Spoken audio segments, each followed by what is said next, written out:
E a Venezuela já foi, no passado, era muito rica, né? Um padrão de vida muito elevado. Vai ter CS hoje, Super? Ah, não sei ainda, Soldeira. Vamos ver. A Venezuela era uma das nações mais ricas da Terra. Os caras foram lá e pegaram o petróleo mesmo. Acabaram com tudo. A intervenção da política externa na Venezuela acabou com o país.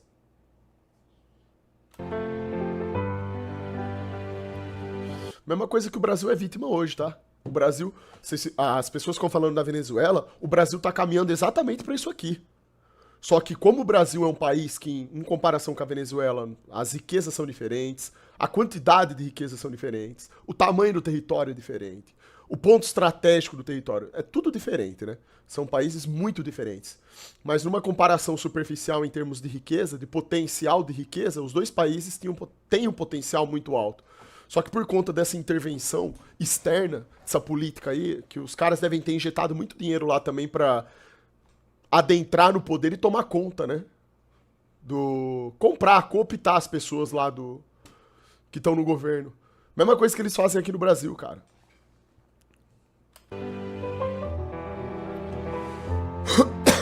A Venezuela produzia quase 15% do petróleo de todo o mundo.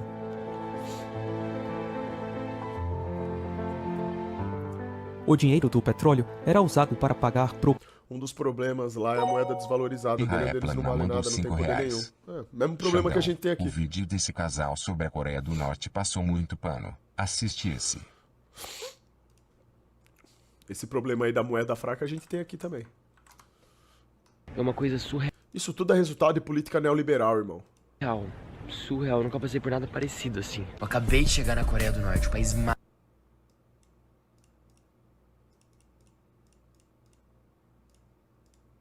Programas sociais, assistência médica, educação e transporte. Os trabalhadores da Venezuela estavam entre os mais bem pagos do mundo.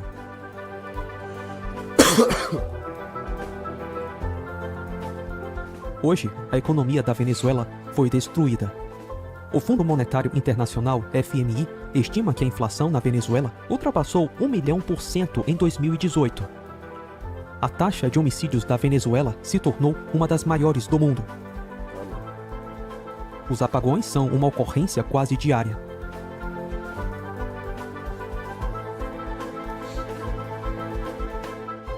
Crianças começaram a desmaiar de fome. Não há remédios.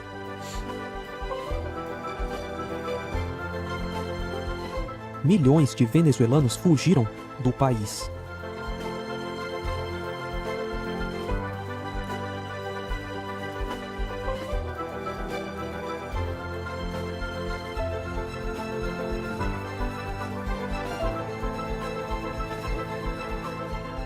Como um dos países mais ricos da América Latina, se tornou um lugar de fome e morte.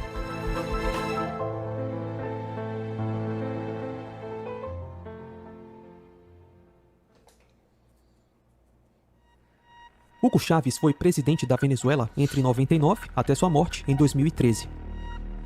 Em um discurso na ONU, ele chamou George W. Bush de diabo. Ayer estuvo el diablo aquí. En este mismo lugar huele a azufre todavía. Ayer, el señor presidente de los Estados Unidos, a quien yo llamo el diablo, vino aquí Gabriel e hablando como dueño del mundo. 5.5. É isso aí que ele tá falando, é verdade.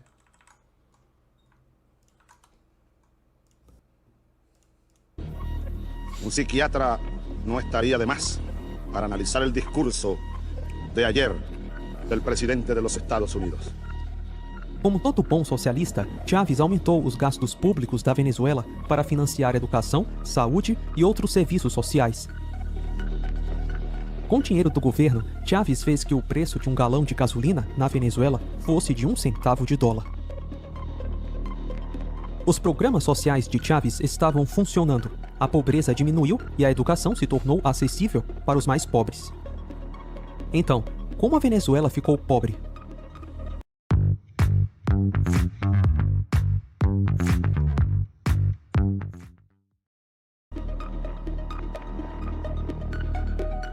nações produtoras de petróleo, como a Noruega, economizam o dinheiro que ganham na venda de seu petróleo.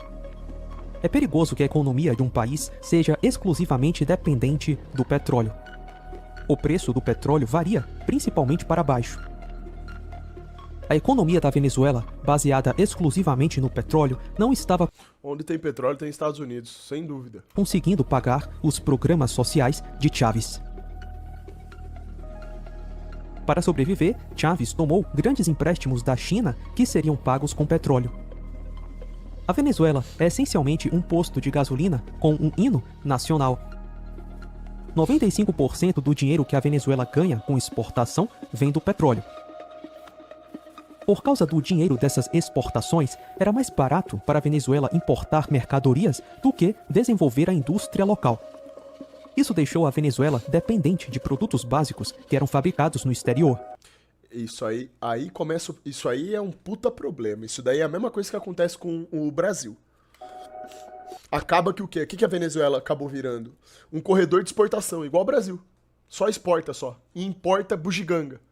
E caindo o preço do petróleo, a Venezuela ficaria ainda mais endividada. Mas veja bem, dívidas dificilmente destroem um país. O que destrói a economia de um país é uma inflação sem freios.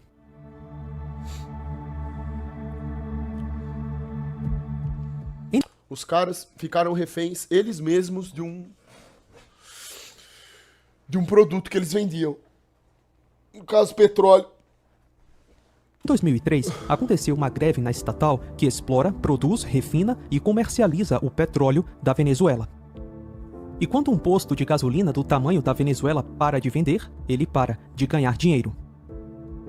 Para manter a nação funcionando, Chávez tomou medidas de emergência e fixou a taxa de câmbio entre o bolívar venezuelano e o dólar americano. Regis Matheus Nossa. Superchat de R Aí, cifrão 5. isso aqui é outra coisa, ó. Nicolas Fudeu. tem que ser preso aqui no Brasil, inaceitável o que estamos presenciando. Aqui fudeu, ó. Aí criou a paridade com o dólar. Artificial. Mesma coisa que o Brasil faz também. Fudeu. Chávez exigiu que todas as trocas de moeda fossem aprovadas pelo governo. A política de Chávez era uma bomba relógio prestes a explodir, e foi com essa bomba relógio que Chávez, após a sua morte, presenteou Maduro.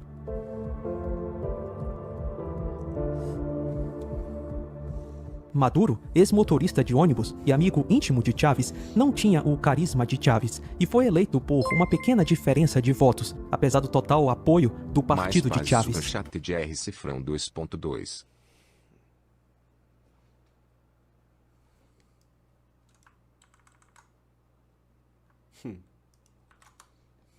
Imagina.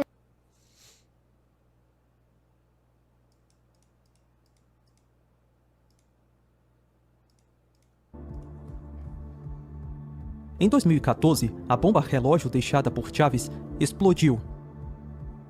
O preço do petróleo caiu pela metade em 6 meses. Os controles cambiais para manter os programas sociais de Chávez tornaram-se insustentáveis.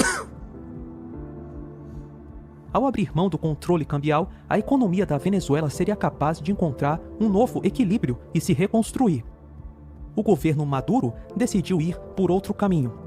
Em uma série impressionante de decisões, o governo Maduro começou a imprimir mais dinheiro e introduzir controle de preços.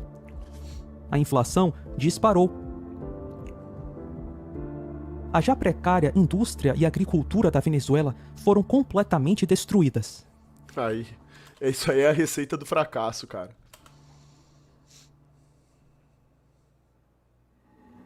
Maduro, sob crescente pressão da oposição e de protestos populares, reagiu com medidas autoritárias.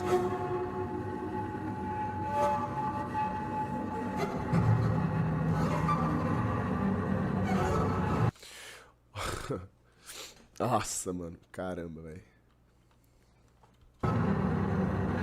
Estados Unidos faz a mesma coisa. Só que é aí que tá o problema, ô Riques. Por que pra Venezuela não funciona essa questão de imprimir dinheiro? Quem que é o maior país que imprime dinheiro do mundo? É Estados Unidos. Só que os caras são industrializados, irmão. Estados Unidos, por isso que eu falo. É aí que tá o negócio. Que eu sempre preconizo aqui. O problema não tá diretamente em questão de imprimir dinheiro.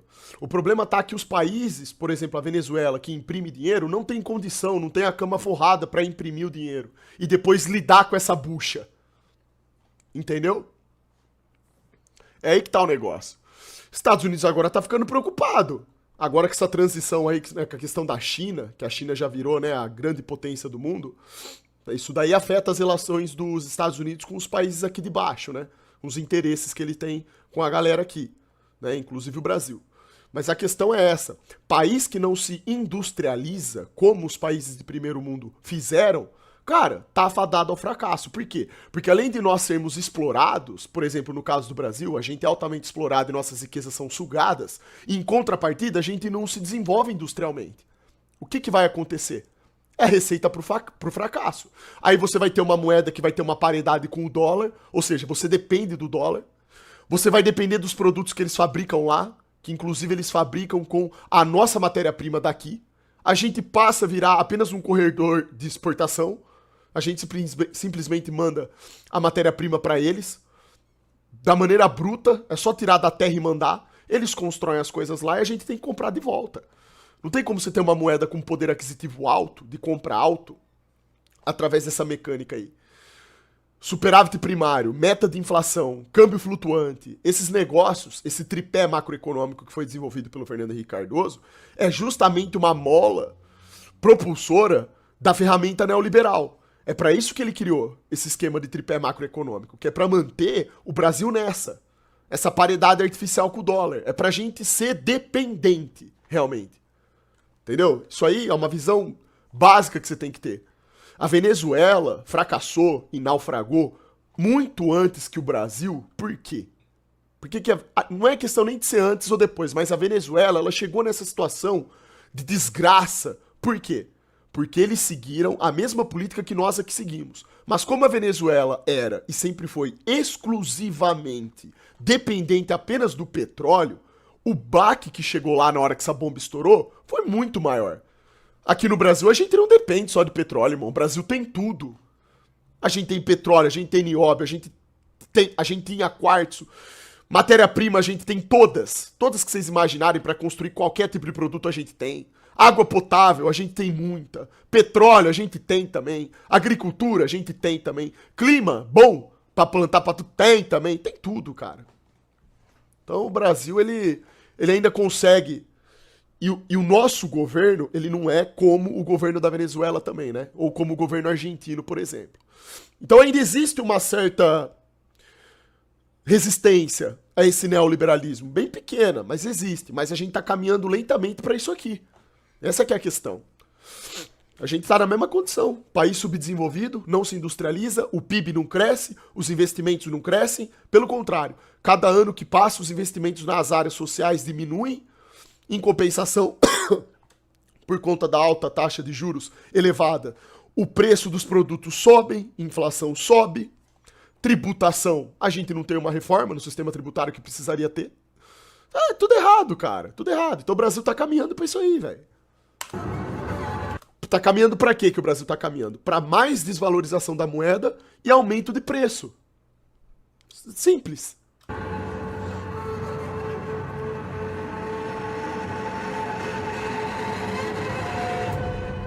Opositores políticos e militares críticos a Maduro foram presos. Toma essa rajada de água aí, ó. Nas eleições de 2015, o partido de Maduro sofreu suas piores perdas desde que Chávez assumiu o poder. Maduro, então, decide aumentar a Suprema Corte, adicionando 13 novos juízes. A Suprema Corte da Venezuela se tornou um braço do governo Maduro. Hoje, a Venezuela é uma ditadura Valeu, irmão. Obrigado aí pelo Pix, tudo nosso. legalizada. Os controles de câmbio implementados por Chávez permanecem até hoje. O que começou como uma medida de emergência tornou-se uma fonte de renda para a elite da Venezuela. Galera, o neoliberalismo é devastador, tá? É por isso que esses países aí de primeiro mundo, eles preconizam o neoliberalismo aqui pra nós. E tem gente ainda, infelizmente, aqui dentro do nosso próprio país que luta pra ter um país cada vez mais neoliberal. Esse modelo político aí, ele é feito pra estraçalhar a nação mesmo. É pra tornar a gente extremamente dependente lá do primeiro mundo, com a falsa promessa de que a gente vai chegar até lá, que a gente vai chegar no nível deles.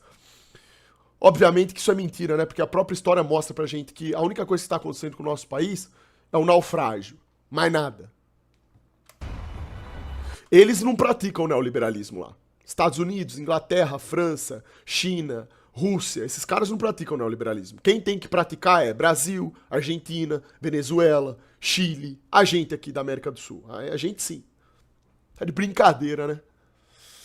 Quer que a gente vira simplesmente um corredor de exportação. Entrega tudo pra eles. Renato Superchatei de R$5. Fala do Bembem Cariani, rapaz. Um ditador que nem Maduro precisa da elite para se manter no poder. Bambam e Cariani são minhas bolas. A corrupção que Maduro financiou para fortalecer a sua base de poder torna impossível a recuperação da Venezuela.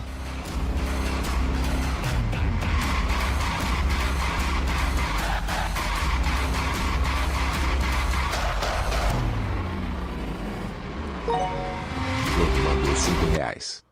Xandão, o que você tem a dizer sobre o Maduro ter enfiado o duro na jornalista da Globo? Ah, isso é uma vergonha, né, irmão? E mandou R$5. Imprimir dinheiro só funciona se tu tiver um mercado interno forte, o que te torna independente ou uma Sim. moeda forte pra socar em outros países. O inteligentista, quando entra em impulso, perde muito. Isso daí que você tá falando é verdade. É, o inteligentista, ele não tem essa... Ele, pelo menos nesse vídeo aqui, né? Não sei hoje em dia, né? Mas tem algumas coisas ali que ele não fala. Como esse detalhe importante que você tá trazendo aqui, ó. Isso que você tá falando é uma realidade. Imprimir dinheiro só funciona se você tiver um mercado interno forte, que te torna independente, uma moeda forte pra socar em outros países. Sem dúvida. É isso que os Estados Unidos faz. Por isso que lá eles estão segurando. Mas a bomba vai estourar também, viu? Já tá estourando. Mas que lá eles seguram melhor, né? Peraí que eu já volto.